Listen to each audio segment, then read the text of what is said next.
Praise Lord. आज फिर से हमें मनन का विषय संत यूहन्ना के सुसमाचार से है। अध्याय 11 है, पद संख्या 45 से है।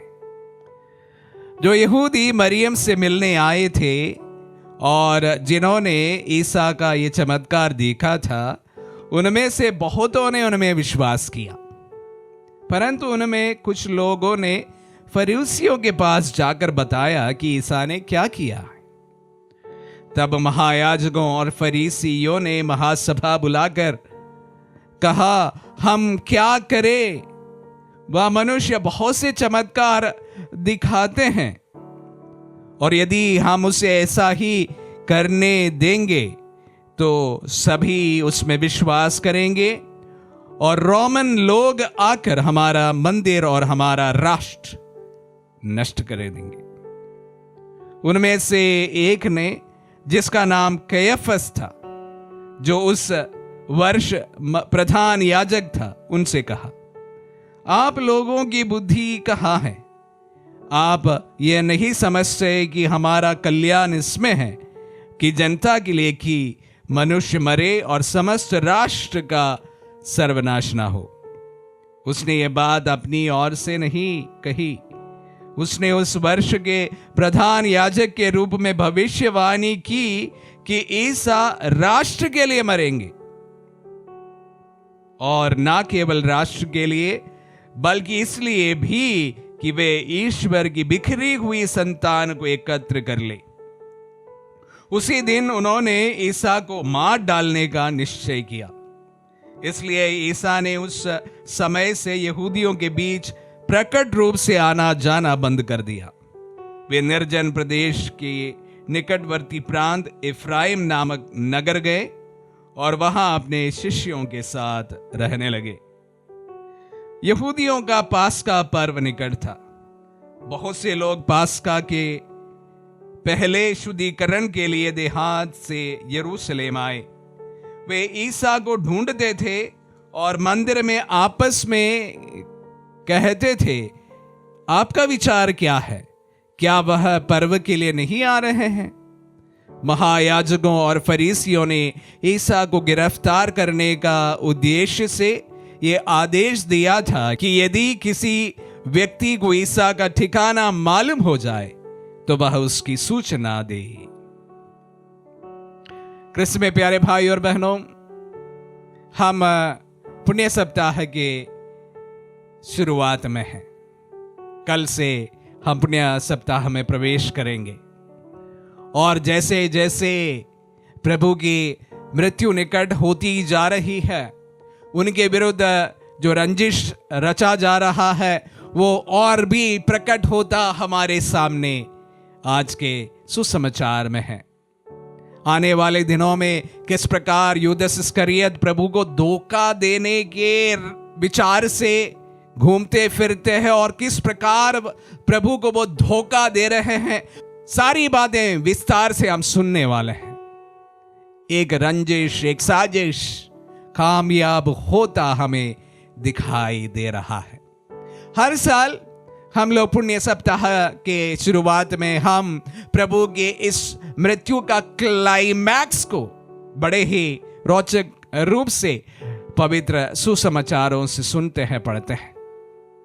प्यारे भाई और बहनों, आज के जो सुसमाचार का परिप्रेक्ष्य आप सभी जानते हैं कि प्रभु का प्रिय मित्र लाजरुस की मृत्यु हो जाती है। 3 बाद वह पहुंचते हैं और कब्र में से उन्हें वह उठा लेते हैं, वो जिंदा होता है, और यह बहुतों के विश्वास का कारण बनता है।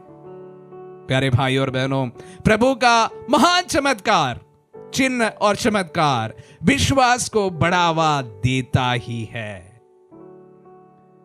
प्यारे भाई और बहनों, अक्सर हमारे ऊपर ये इल्जाम लगाते हैं कि हम लोगों को कन्वर्ट करते हैं, विश्वास में लोगों को लाते हैं। क्यों लाएंगे? अगर किसी व्यक्ति को जन्म से ही विश्वास नहीं है, वो विश्वास में क्यों आएंगे? वैसे हमारे सभी सेवा कार्य सबके लिए खुला है, किसी के लिए मना नहीं है। अगर विश्वास किसी पर जगता है, उसका एक मुख्य कारण वह प्रभु से उनका अनुभव रहता है। प्रभु के वचनों को सुनने से विश्वास उत्पन्न होता है।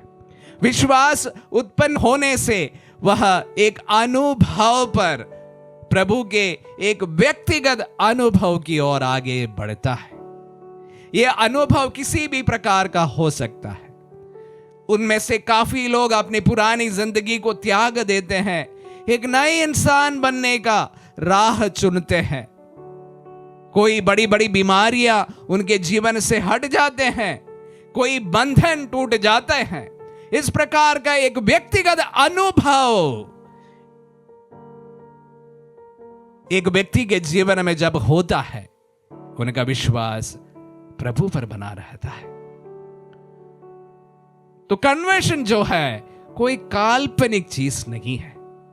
अगर मेरे जीवन में प्रभु ने अगर व्यक्तिगत रूप से कोई कार्य किया हो, तो मेरे लिए उन पर विश्वास करना बहुत सहज है। अगर मेरे जीवन का कोई बंधन टूट गया हो, अगर मेरी जिंदगी में प्रभु ने कोई चमत्कार दिखाए हैं, मेरी बीमारी मुझसे दूर हुए हैं, एक नई रोशनी मेरी जिंदगी में आई है, तो यह विश्वास का मूल कारण बनता ही है। उन्हें हमें झूठ परोसने की जरूरत नहीं है, उसे कुछ देने की जरूरत नहीं है। विश्वास में लोग आ जाते हैं और प्रभु आज भी अपना कार्य करते हैं। आज के वचनों में हम क्या सुनते हैं?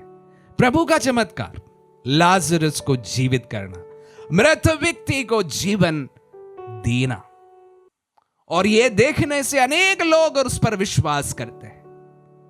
और क्या आज के वचनों में हमने सुना?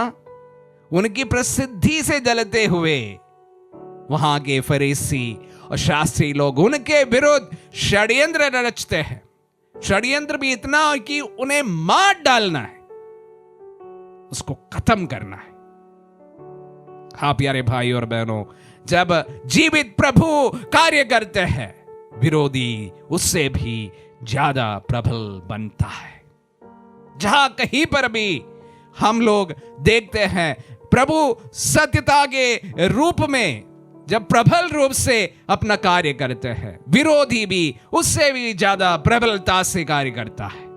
सतावट होते हैं, प्रभु को मार डालने का षड्यंत्र वहां पर होते हैं।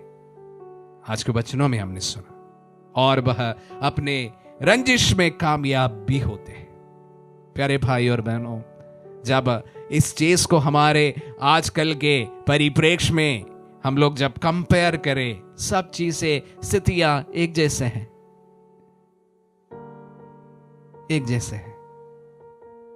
रंजिश भी होता है, वध भी किया जाता है, सतावट भी हर दिन हमें झेलने को पड़ता है।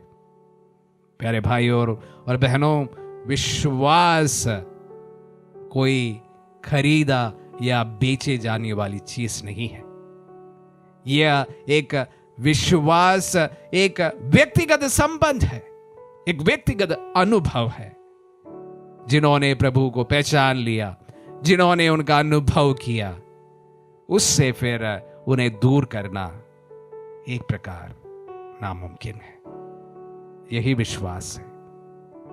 इसी से ही हम प्रभु पर आशा रखते हैं, एक जीवित प्रभु पर हम विश्वास करते हैं। आमीन।